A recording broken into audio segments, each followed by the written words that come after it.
Some top members of the judiciary want the arm of government to be salvaged and returned to the days of glory. The body of senior advocates mentioned this during a special valedictory court session in honor of the President of the Court of Appeal, Justice Zainab Bulkajua, who is due to retire from the bench on the 6th of March. Our judiciary correspondent, Shola Shoele, reports. The President of the Court of Appeal, Justice Zainab Bulkajua, has been commissioning new divisions of the courts across the country as a prelude to her retirement from the bench next month. She is, however, in Lagos for the first valedictory court session in her honor. Accompanied by other justices of the Court of Appeal, she first pays a courtesy visit to Governor Babajide Sanwo-Olu at the Lagos House Marina. As part of the program, making my exit from the Court of Appeal, I went round most of the jurisdictions or most of the divisions of the Court of Appeal. Lagos is an important division of the Court of Appeal, and I thought I should touch on it. The governor saluted her courage in driving far-reaching reforms in the Court of Appeal. He also says that his administration will continue to uphold the tenets of constitutional democracy. I want to assure you and assure your colleagues that the government in Lagos State today is committed. We're ready to ensure that we continue to live within the ambit of the law. We will certainly not run foul because we don't want to stand in front of any of you. But more importantly is to wish you the very, very best, man. After the courtesy call, the justices make their way straight to the Court of Appeal Lagos Division for the special valedictory court session, which was attended by many senior lawyers, some traditional rulers in the state, led by the Oba of Lagos, and many other friends of the court. A former president of the bar, Wole Olanipekun, speaking on behalf of the body of senior advocates of Nigeria, uses the opportunity to draw attention to the need to return the judiciary to its days of glory. The judiciary in Nigeria today is being bruised, battered, lampooned, accused, here and there, on the social media, print media, electronic media, everywhere. All of us together, both bench, we must salvage judiciary. In her remarks, Justice Bulkajua speaks about how she wants to be remembered after her retirement. More than anything, I want to be remembered as that woman who judged right, who did the best she could in every situation, and who is a complete Nigerian. Justice Zainab Bulkajua is from Gombe State. She was born on the 6th of March 1950 and was called to the bar in 1976. She joined the bench as a magistrate in 1980 and was appointed a judge of the High Court in 1987 and a justice of the Court of Appeal in 1998. She was sworn in as president of the Court of Appeal in April 2014. Shola Shoyele, Channels Television News. Let's shift gears one more time, shall we, to business news with Teniola Shoboale.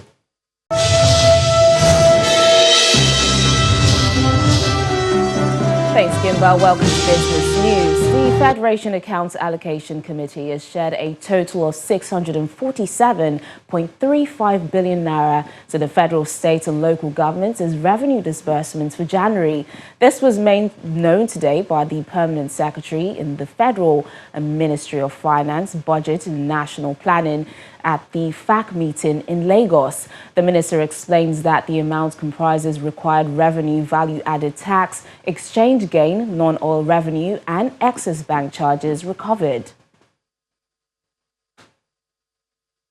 Trading in the Nigerian Treasury's bill secondary market was subdued today despite the release of the January inflation figures by the National Bureau of Statistics on Tuesday as investors shifted attention to the bond market. At the same time, pockets of demand were recorded on the short to long end of T-bills as local investors lock in idle funds.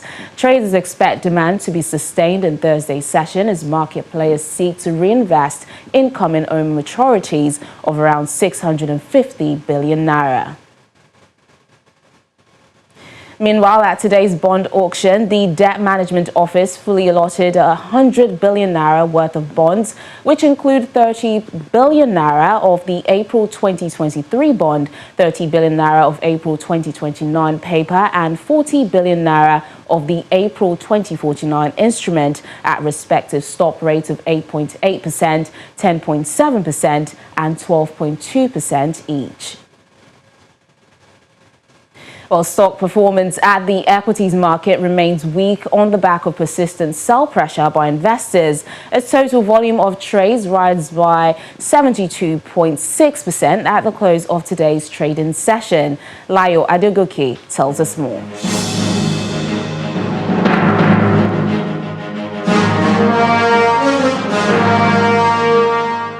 Hello and welcome to the Stock Market Report.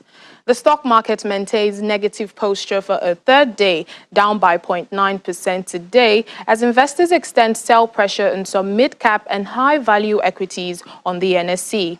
At the same time, about 9 billion is lost after the latest round of profit-taking spread across all sectors of the equities market, except the industrial goods counter, which closed midweek session up by 0.46%. Traders attribute the continued downturn on the market to concerns by investors over the current macroeconomic environment in the country. Meanwhile, United Capital led 12 other gainers up nearly 10%. AXA Mansard tops a list of 16 losers with 10% price loss, while GT Bank is highest contributor to nearly 300 million total equities traded today. Well, that's it on the Stock Market Reports. I'm Layo Adegoke.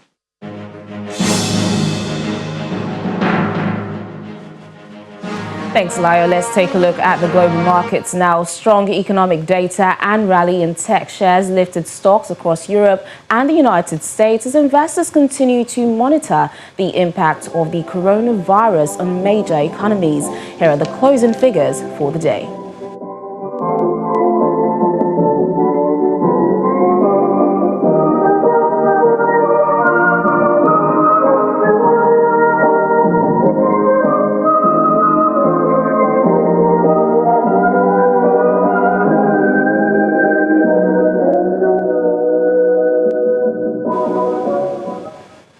And that's business news tonight. It's back to you, Gimba.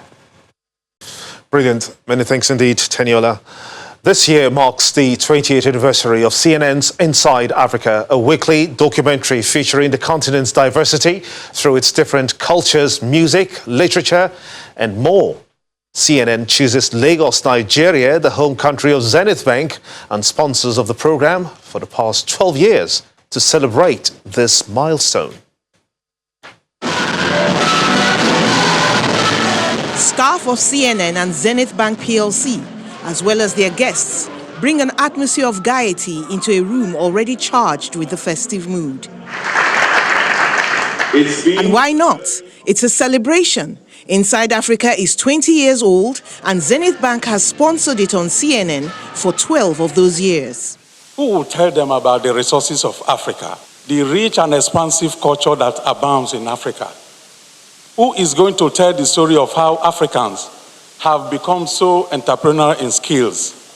That is essentially what we are doing by sponsoring CNN Inside Africa. CNN's Quest Means Business anchor, Richard Quest, takes up the chairman and founder of Zenith Bank PLC, Jim Ovia, in an interesting interchange.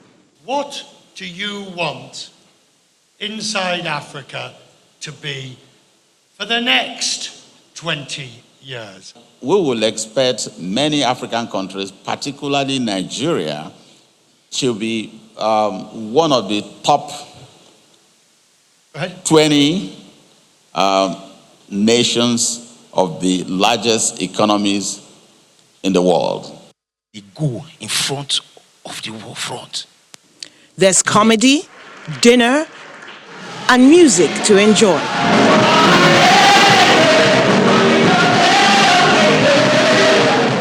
I think what Inside Africa has done is set an agenda.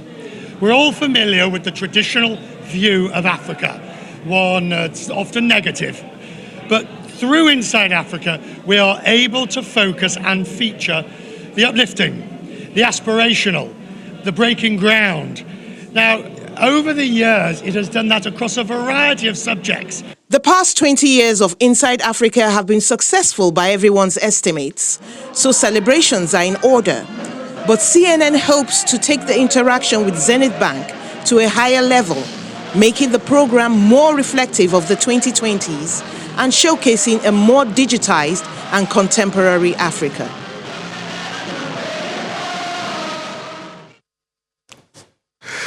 Still ahead on the news at 10, Britain moves to end what it calls cheap labour from Europe, announces priority access for high-skilled workers from around the world as a fallout of Brexit. We have more from our London studios in Around the World in 5+. Nigeria Football Federation denies reports that Super Eagles forward and coach Daniel Amokachi has been appointed head of its technical department. That's the sports news. Stay with us.